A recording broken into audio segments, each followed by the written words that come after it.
And welcome back to Paper Movies, a novelization book club. We're your hosts. I'm Adam, and joined by Matthew and Jeremy. So thank you all so much for joining us today. How's everyone doing today? How are you guys? Doing fantastic. Fantastic, yeah. Well, today we're going to be talking about the novelization to Indiana Jones, Raiders of the Lost Ark. And it was written by, was it Campbell Scott? Mm-hmm. Yes, that's right, Campbell Scott. And so Campbell Black. Campbell Black, right. I was thinking about, who was that, the actor Campbell Scott? No.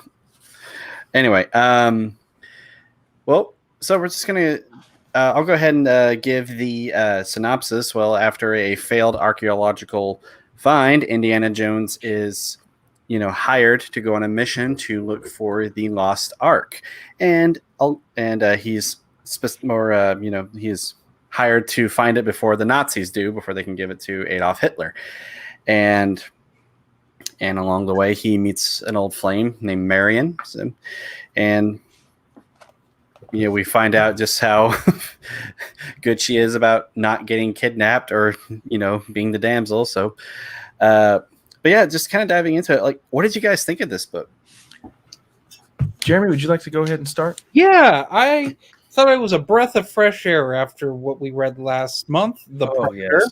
Oh, yes. We needed a little victory. This is the best thing we've read so far on here, I think. Yeah. I was a little worried. I had never heard of Campbell Black. And this was something someone gave me, and it just got thrown in a container for like a year. And then when Adam suggested we do Raiders of the Lost Ark, I was like, okay. It's one of the fastest reads we've done on here. Yes. It was also like one of the smoothest. Like, I mean, it is kind of short, but it's also like small print on a full page. So if it was printed today on a normal sized like paperback book, I have a feeling it would probably be maybe hitting 300 pages. You think? Well, yeah, they would expand it out. They call it an expanded edition, and they wouldn't actually be expanded. Right. It's just the font expanded to be a little bit bigger. But yeah, I agree with you. This was a fantastic read. It was smooth. It's like when you start reading, you'd like. For me, I always kind of glance ahead and like, oh man, this chapter's 30 pages. Ugh. Yeah, but they fly by. Right. Yeah. It just get sucked into the story. Like to me, the whole like chapter 1 was incredible. Something that people should know. There's more dialogue in this than the movie. There's more telling and not showing. But it works to this book's credit because Campbell Black writes some really good dialogue in here. Also, we get to see an earlier draft of Raiders of the Lost Ark. Mm-hmm. There are certain things that have been discussed, I think by George Lucas and Steven Spielberg, about Indy's alcoholism is brought up in this a little bit. His womanizing with like his students. Yeah, I was just like earlier draft. I remember reading that. I was just like, oh. Yeah, some of the stuff was a little weird with the whole his past, which we'll get. Yeah, that's the only bad part. Yeah, because that's a George thing though. That's in the timeline. That's not Campbell Black. That's George Lucas. Okay. George Lucas had this whole outline of Indy's entire life for young Indiana Jones, and he probably had it before then, probably around Temple of Doom, because Temple of Doom is a prequel to this. Because Indy's born in like 1899, and he had his whole life outlined to the 80s. Which is weird to think about. Yeah, it is. It is kind of confusing when you really think about the time difference and how all this stuff works out. Yeah, there's some ties to this with Bellock. Bellock's character that Yeah. we're going to flush out in the Young Indiana Jones series, that we start to see little hints of it in this book. Yeah, I noticed they were kind of going more into depth about Bellock and it was just like you get this hint that like it's like it's his goal in life is just to outwit Indiana Jones like any chance he Steal gets. the stuff. Which like kind of like to start from like chapter 1, like I said, brilliant chapter. It was action packed. It was intense. You're like sitting on the edge of your seat, like all the stuff that's going on. Like I was glued to the pages as we're going through. Like we're in South America, right? Going to some ancient pyramid or temple that's out in the Aztec temple. I think. out in the forest. He's got to try to find this golden idol, and like the guys that he's with, his what do you call them? His guides, or he doesn't trust them at all, and some of them get scared. They flee. The other guy, he betrays them. But I love how intense it was, because like I forgot, like with this paper movie stuff. Let's be clear, a lot of the movies I haven't seen that I'm going to be reading. I did see Raiders of the Lost Ark. Okay, can't remember a thing about it. Even reading it, I'm like, I don't remember any of this stuff. So it was like a fresh in my brain, like first experience pretty much. And it was incredible. I loved it. And the little twist at the end of chapter 1 when Jones, he's like, oh yeah, Jones, he got it. Then that Bellock shows up, the Frenchman, and he just takes it. He's like, that's mine. And then he has all these tribal people get Jones, and Jones has to flee. And that's when we get into where his arch nemesis, it's not just Bellock, but snakes, is when he gets on that escape, his airplane to fly him out. There's a snake on the plane. And he's like, snakes. So we get that little nice little fun thing that pays off in the end of the book as well too, when he's in the Well of Souls. Right. It's just full of snakes. Yeah. Yeah, I was more annoyed with Bellock in this novel than I was in the film, because like in the film, like he's not as emphasized, I guess is the proper term for it, but it's just like it's like he's just waiting, like Indiana Jones should be out in 3, 2, 1, like, okay, here he is, okay, I'm gonna take that, thank you, I know you just did all the hard work and almost died like 4 times, but I'm gonna take that, bye-bye.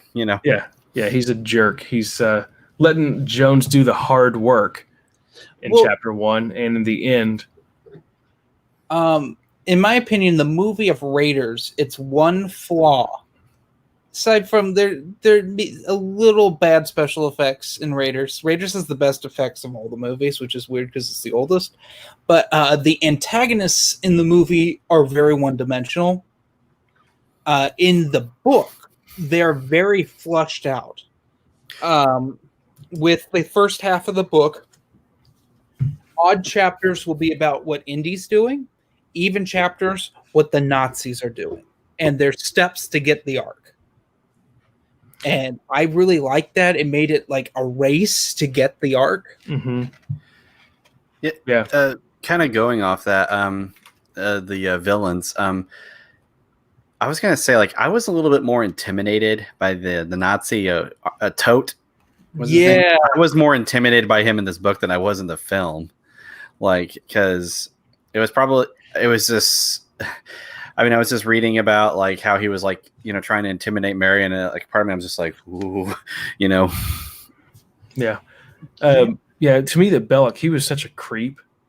Like just the way that he was always there. Like after Jones does the work, he's like, that's mine, but with a French, oui, oui, oui, oui, that's mine. No, but then he was also, the way he treated Marion was really creepy. Oh yeah, there was like this weird sexual tension that just came out of nowhere in the book. You're like, wait, because they took. I think that was in the early screenplay, and Steven Spielberg changed it to the drinking contest, because notice how she has the drinking contest in the book, and then it doesn't go anywhere. There's no payoff. But in the movie, she has a drinking contest with Bellock, and then she finds out that he's a wino, and it's his vineyard that they're drinking. Really? Fun thing in the movie, yeah. Huh. A totally different scene, and he's more sympathetic towards her in the movie than he is in the book. In the book, he's straight up manipulating her, and he's like putting the moves on her, and he's like, they'll kill you and they'll torture you if you don't give them what they want. And at the end, he's like, at the end of the book, he's like reflecting on the way he treated her. He's like, I don't know, why did I treat her with any sort of respect? She's nothing to me. Well, yeah, because the Ark's taking over. Yeah, being corrupted by the power. Yeah, he definitely was obsessed with that power. I was gonna mention that, going back to something Jeremy said about the effects and everything. That was like one of the things that I was like, they didn't really touch on too much in the book. It was just like, it just mentioned that like briefly, like, oh, and the Nazis and Bellock, or like the Nazis, like, all turned to skeletons, like just like that.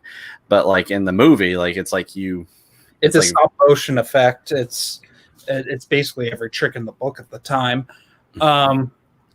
But it's like very emphasized in the movie, but in the book it's just like, oh yeah, and that happened. Yeah, so which it's funny that you did the snap, because like the way I imagine this happening was kind of like how they did it with that Endgame, the Avengers Endgame, was when everybody just started turning to dust. It's kind of like how I envisioned in this book when everybody started to die. Like the power of God was released, and everybody just starts to, their eyes just fall out of their face, and then they just get dusted pretty much. Still nasty. It was disturbing. It was terrifying hearing what happened. I mean, in the movie it's more disgusting in my opinion. Yeah. Where they just melt, and it's just layers upon layers of makeup, and as their faces like just melt, and then their heads explode. Yeah. It's a really cool effect. There was actually an issue of Star Wars Insider that explained how that effect was made. Now I became not afraid of that, because that scared the bejesus out of me as a small child. Yeah. I watched Raiders and Last Crusade a whole lot as a kid. I didn't see Temple of Doom until I was like 14 because my parents just hate that one. We owned it on VHS and just never watched it. But like, because they were completionists, I guess. Oh, yeah. Yeah. Well, I mean, the book, the creepiest stuff that I found in the whole book, like creepier than Bellock, creepier than the Nazis, was Indiana Jones himself and his affair with a 15-year. Was she 15? It was 15. So I had always assumed, because she said in the movie she says she was a child. I assumed she was 18, and because I knew he was like in his late. He had to have been in like 28, like they said in the book. And because like he was friends with her father, but he was also like her father's protege, so he had to be like a little older. Yeah, but 15. Yeah, I was kind of like grossed out by that part, because I was doing the same thing. I was thinking like, okay, well maybe she was 15 and maybe he was like 17, 18. But then, then you find out it's like, oh wait, he's actually a doctor and a teacher, and Yeah, and it was like, ooh, I think that's called rape. Yeah, that's statutory. So that's the creepiest part about the whole thing. Yeah, I don't know why we needed to get into that. Like it was a bit TMI, and they dwell on that. Yeah, quite a bit in the middle of the book. Yeah. Like, oh, she's a woman now. Yeah. Yeah, you could have said that once. Yeah, and there's a little creep, like that scene where he like goes when they're staying at his buddy's house. Oh man, what was his name? Oh, Imam? No, not Imam. The other guy. Crap, he has a bunch of kids. John Rhys Davies' character. He has a whole bunch of kids. Salah. Yes. Oh, yeah. They're at his place, and she's like sleeping, and then Indiana Jones creeps into her room, and he like sits on her bed, and he's like, "Oh, she's a woman now. Do I like this? What am I doing? Why am I here?" It has that little moment, and then she wakes up. I think she wakes up, and she's like, "What are you doing?" He was already awake. And she's like, denies him. Yeah, and he's like, "All right." He just like leaves, I can't remember this from the film, but I remember this part happening in the film, but not what you were talking about. But you're mentioning Salah. Like I think the book was kind of going into what that scene when Bellock has Indiana Jones like surrounded at gunpoint, and then all of Salah's kids just rush in there and just like wrap around him and protect him and everything like that. And I think I remember them mentioning that Salah told the kids to do that. Like, you sent your kids in there. Oh yeah. Well, he has 11 of them. He has some to spare. Probably sending in all the bad ones. Oh my gosh, that's bad. Just get in there and hope you don't get a bullet. So but bad. I'm just like, and I read that, I'm just like, wait, you actually told them to go in there and do that? Like, when there's like rifles trained on him? Like, what? I mean, there are some parts too, like towards the end when Indiana Jones, he finds the Ark. Then he's captured. They're on this island. Belloc has the robe on, and it's like some of the stuff is kind of weird when you actually start to think about it. Okay, it's like, oh, Hitler needs the Ark of the Covenant. And he's like, well, people aren't going to like this, but there's going to be a Jewish witch ritual, and they're going to be surprised. In the movie a little too, where the main Nazi Dietrich is uncomfortable doing the ceremony because they're very anti-Semitic. Obviously, it's the Nazi party, and he's like, "You don't." Belloc's whole thing is like, "We need to test this for Hitler." When it's Belloc wants the power of the Ark. Yeah, okay. See, that's the good thing that mentions. It didn't mention why Hitler wanted it, did he? He just said it belongs to the Germany. It's implied. They talk about it, I think, in the briefing that Hitler's just collecting these things for power purposes. I was about to say, it wasn't about power or something. Yeah, because I mean, in Last Crusade, they're after the Holy Grail. The Nazis get the Holy Grail, although once again, another villain is going to just take that and use it himself. Okay, yeah, I just thought it was funny. Like, oh, don't be doing any of those Jewish ritual stuff, even though we want the Ark of the Covenant. Like weird. And technically, it's a Christian artifact too. Well, yeah. Because I mean, yeah. I did like though how Indiana Jones, I believe I remember him mentioning like he's not a really religious person, and then but like near the end he's like like maybe I do believe in this stuff, and then like I remember like then talking about like how he was thinking like maybe we should close our eyes. Yeah, because it said so on the Staff of Ra. That's right. Yeah. That's right. That's the one thing I found a little goofy too. I mean, the book, as much as I like it, I could pick out the flaws too if I really dig for it. In the fire when Marion's bar is on fire, and one of the Nazis grabs. Tote grabs it and it burns his hand. It burns into his hand, so they make a replica from the burn in his hand. Which also, well, that's in the movie too. But I've always thought, how did his arm not rot off?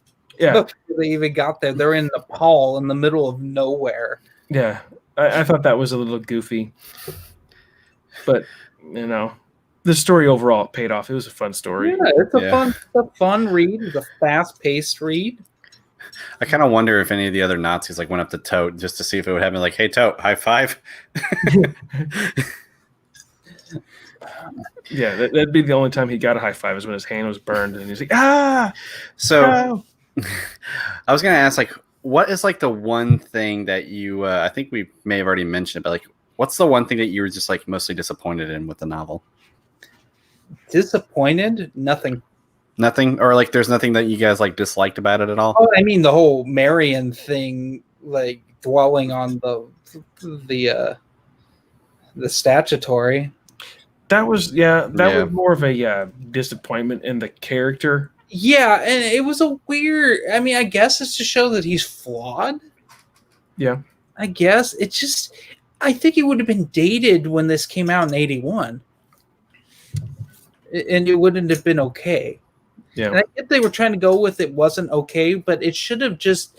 It was already not okay that he's like he had a fling with his supposed like best friend's daughter. That's that's bad enough, and that should have just been enough there. But like the fact that she's underage, it's not okay. Yeah, I feel the exact same way. And to me, like, other than that, the character flaw and the weirdness with that was when Bellock and Marion had that moment. It just came it came out of nowhere. It just got like overly sexual really fast for 2 or 3 pages. And it was like, why did this sudden shift just happen? This is weird. Well, it was like Steve Perry started writing the novel. Yeah, it's like he was ghostwriting. Fallon or whatever. Yeah. Bellock the Fallon. In a see-through bathrobe. Yeah.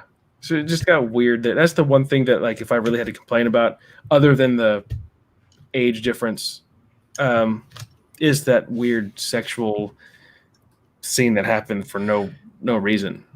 Yep. Other than that, I've already mentioned, like, other than that stuff, I think the only thing was, like, you definitely, like, when you see Raiders, like, you definitely can tell this is an action movie. But when you read this book, it's definitely like not like all the action stuff. Like I said, it's just like that. But it's more of a archaeological story, and I kind of appreciated that. But but at the same time, just like, man, I was hoping to read more about like how the novelization was going to get like address like all the action stuff, like, you know, ending like pulling a gun and like shooting that one guy with a sword, or like the being chased by the boulder. And that was the shooting the sword. That was improv. Yeah, I remember hearing that. Yeah, he was sick that day or something. Yeah, he was miserable. Good chunk of the Cairo shooting.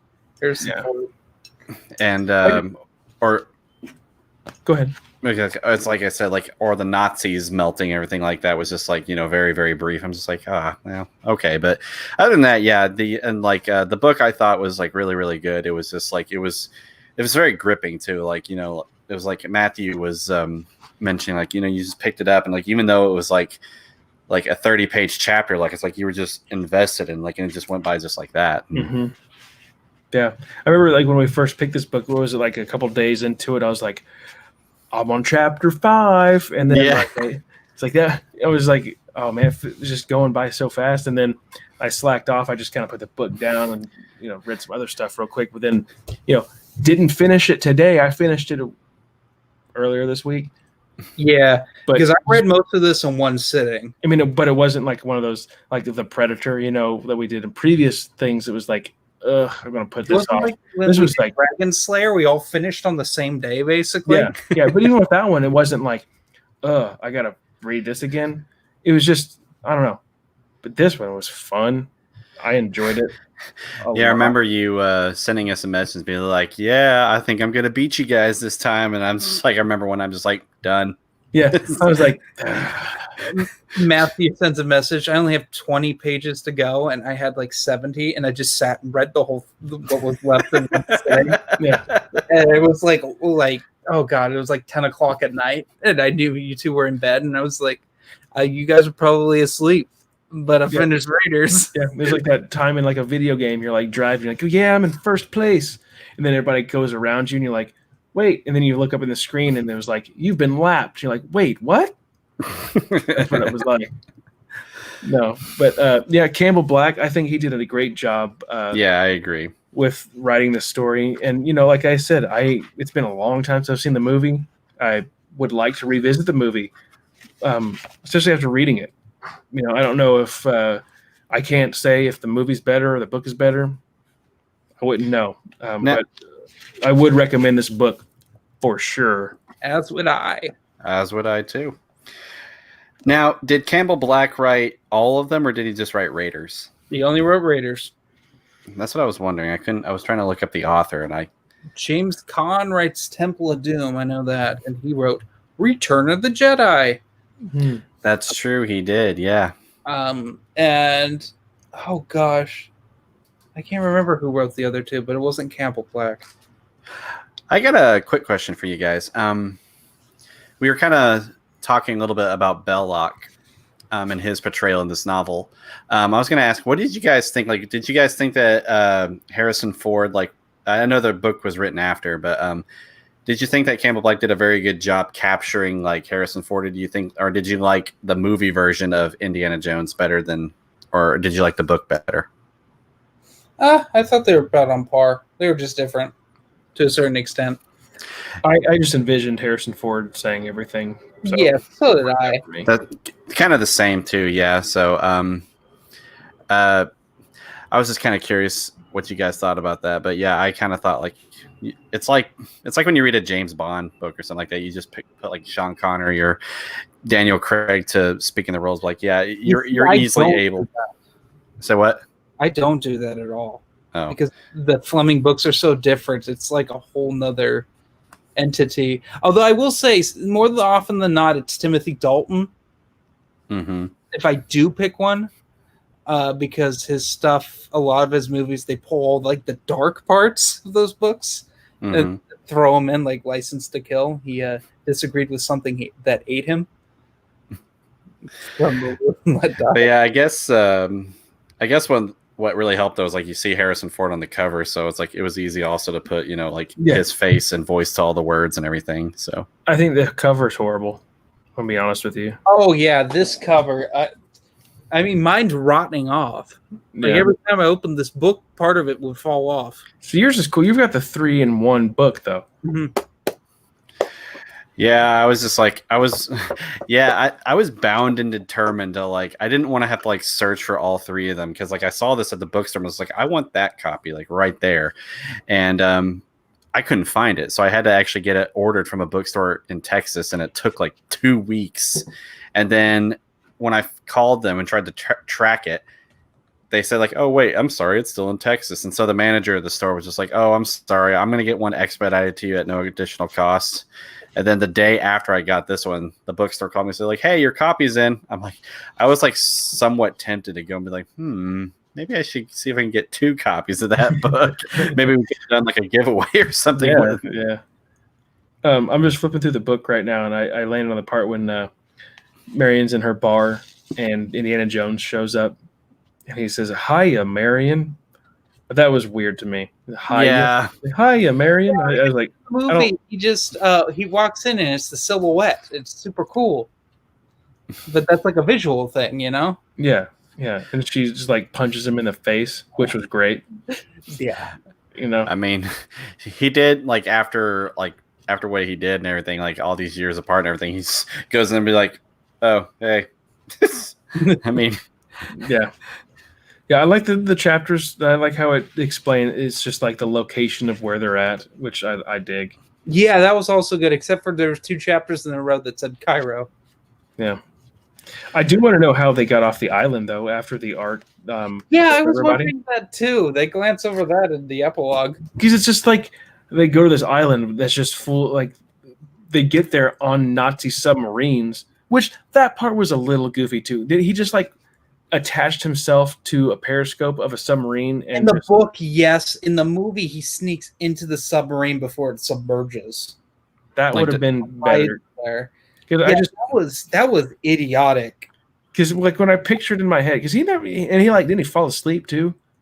Then he woke up. He's like, oh, yeah. He's like, oh man. It's like, what if they just would have taken him under? He would have died. But I just like imagined it too, like, oh, he attaches himself and he's so tired he passes out, and it's like this like rod sticking up out of the water. I just pictured him like tied to it, just like, kind of like Moby, like Ahab with Moby Dick or like, something like that. Flop down, just like going, his arms like in the water. Loses his hat and his whip. Yeah, this is before the whole Last Crusade thing and how they were like a sacred thing to him. Yeah. He even says that in the end, right? He's like, "I lost my favorite hat and my whip, and my whip," and we're not getting the arc. That's a little cheesy. That was weird. I was actually somewhat tempted to wear the hat and whip that I had for my Halloween costume of Indiana Jones last year, but I'm just like, that's the new policy now. Moving forward, somebody has to dress up like the character in a book. Just kidding. I'm just kidding. But I do love. The last page. Yeah, where it has the exploits of Han Solo. Yeah, of course you'd have that with the Harrison Ford. Well, yeah, this is Lucasfilm, so it makes sense. Okay, I do have to ask though, like, do you guys have movie shots or pictures from the film in No. your copies? Yeah, because Just I got nothing in mine. Yeah, which is kind of weird when you think about it. Back in these days, they usually would put. I was very thankful Yeah. because every time they put those stupid pictures in, it's in the middle of a chapter and it's usually in the middle of dialogue. Yeah. And then I told the guy he could shove, and then you're like, "What? Picture. Shove what? Oh my God, I got like 10 pages of Yeah, this. and it's like the last picture's like a spoiler to the end of the book. You're Yeah. like, oh, crap! Why did I see that?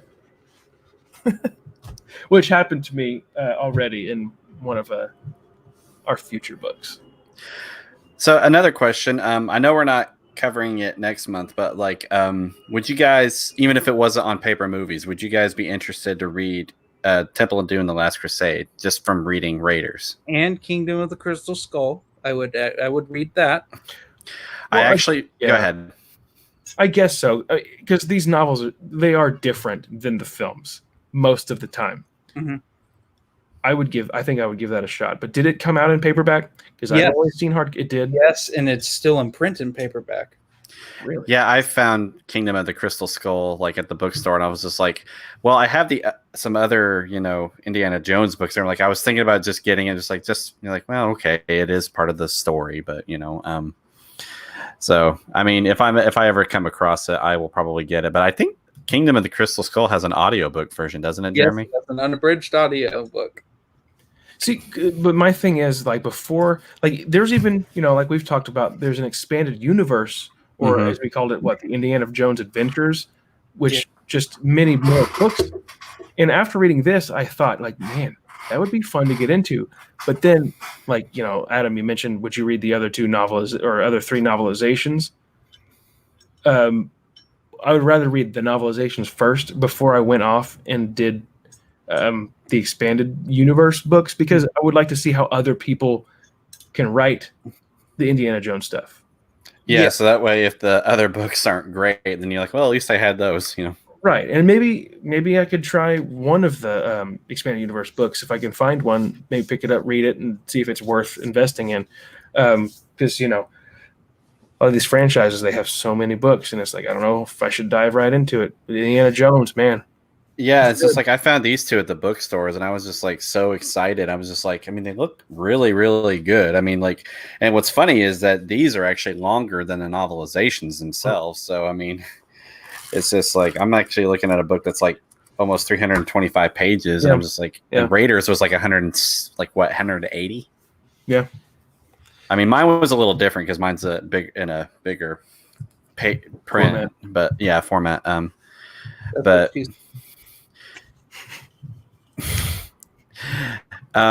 So on a scale of, are we going to do like alphabet grading system, or on a scale of 1 to 10? Like, what would you guys rate this? 4.7 out of 5 stars.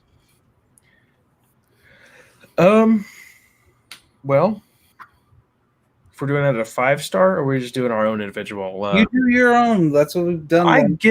I give this book an A. A. Because I can't give it an A+ because of the rapey stuff and the weird sexualized Bellock scenes. Yeah. It was just not because like, oh, there's the geeks at it complaining about the sexual stuff. It was weird and it didn't fit. Yeah. That's it. You know what I mean? Yeah, that's why I've read other books where it's like, this makes sense. This is organic. And this, it was like, whoa, Jones, what are you doing? And then she's like, you start to see the feelings are starting to develop with Marion. Then she's captured and she's like, oh, I want this man. I need this man. And you're like, what? This villain that's got you captured, it wants to kill you. The guys outside want to kill you, and you want this guy in a weird way? What? Just weird. It was just weird to me. That's why I get an A, not an A+. Your turn. I said I agree. A. Okay. Yeah. Well, that puts us at the. We're just about at 35 minutes. So, I mean, I don't know what else we can explore with this book. I mean, the book itself was like very short, yeah. So I mean, like, and I think we've covered like I was expecting like this week's episode to be a little shorter, just because like like we said, the Raiders was like a very short book. So I mean, we all read through it pretty quickly. So I mean, yeah, I mean we covered pretty much most of like the topics that I felt like needed to be addressed. So yeah. Can we announce the rest of the year's paper movies book clubs? So there's actually a video that's coming out tomorrow. Yes, it's been scheduled. It releases around 10 a.m. Yeah, it's going to cover the rest of the year, what we've all picked out, so everybody can get a chance to get on eBay, thrift books, wherever they get their books. Audible. From. Some of these you can get on Audible. Yeah. Yes. Exactly. That's you get the audiobook, rent the book from the library, get it on eBay, whatever. You can find these books. Although with next month's book club, I need to put a warning out there because I've already started it. But Adam, you say what you need to say. Well, I was gonna say, yeah, we're gonna try, because we've been helping each other try to find the books that we've been trying to read as well. I know I found a copy for Matthew and Jeremy of 1 month that we're doing. So we're gonna post links to where. We're going to do our very best to post links to where, you guys can find a copy. So, and like, even if it's like, hey, Audible has, this audio version of it, so go check that out. And also, I was going to mention, we are planning to do a live stream watch along on this channel to Raiders of the Lost Ark. And, I thought it'd be kind of fun. We can look to say oh, hey, that was in the book or that wasn't in the book. We're gonna post when we're planning to do that. We're still trying to work that out. So yeah, we'll be posting when we're gonna be doing the Raiders watch along, and I believe it's on Netflix. All 4 of them are on Netflix. They are. So so it may just be me, or Matthew may join. I know Jeremy said that you have a conflict this coming weekend. So but yeah, Backpedalers, my other podcast, comes back Saturday. That's right. Yeah, with the whole movie watch along stuff, we do like watching along the film after we do the novel discussion. It's fun. We're going to try to do that with each of the films that we or novels that we the paper movie. After we reread it, we like to talk about it and then watch it. Can I interject something there, Matthew? Yeah. Also, during the live stream watch-alongs, we definitely want to know what you guys think of the novelization. Normally on these discussions, we just stay on topic and we don't address, the comments in the chat. But we do want to know what you think. So on the live stream watch-alongs, definitely, say what you thought, and then as we're watching, we'd be happy to talk about what you guys thought about the books as well. Yeah, that'll be a full-blown watch-along hangout discussion. And we've also talked. We're going to work it out to where getting questions gathered from you guys, like Q&A stuff, when it comes to these books. Eventually, in the future, we're going to work out those details and let you guys know too how we'll handle that stuff in the future, because we do want to know your opinions and all this stuff, and want to address those. Yeah, and also stay updated with on the Facebook page and on our YouTube channel, because we're going to be posting updates about other stuff coming. So yeah, that's right. There's also a Twitter account, Paper Movies. So check us out on Twitter. The Novelization Book Club is fun. I enjoy this. It's a great escape from the other massive franchises that we tend to sink into, such as Star Wars, 007, Predator, Alien, Adam comics for Adam, and Harry Potter, and all the other Batman stuff. So it's fun to get into these movies and explore what the original screenplay is usually like, because that's what most of these novelizations are based off of, is the screenplay. Yeah, Jeremy, didn't you say Raiders was this? There was hints of the original screenplay in this? Yeah, the Indies alcoholism. Mm-hmm. The womanizing with students. Yeah, he had a student over at his house whenever the boss came over. Yeah, I brought that up earlier. That's that wasn't okay. Yeah. Some weird stuff in this book, but Campbell Black, I guess, or George Lucas, I guess, could be the blame for that. Yeah, weird That's stuff, but probably great read. So, can we announce next month's paper movie? I got it next to me. Yes.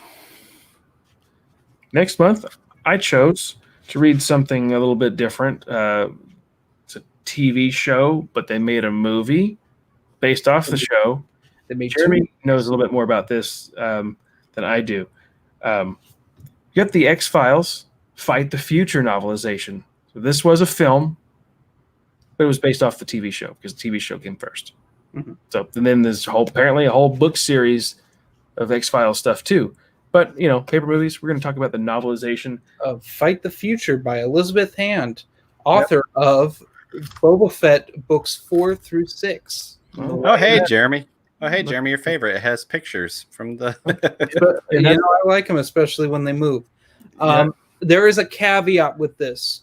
There's an easy way to get this if you're into the audiobooks. If you have Audible Plus, you get this X-Files book free on there.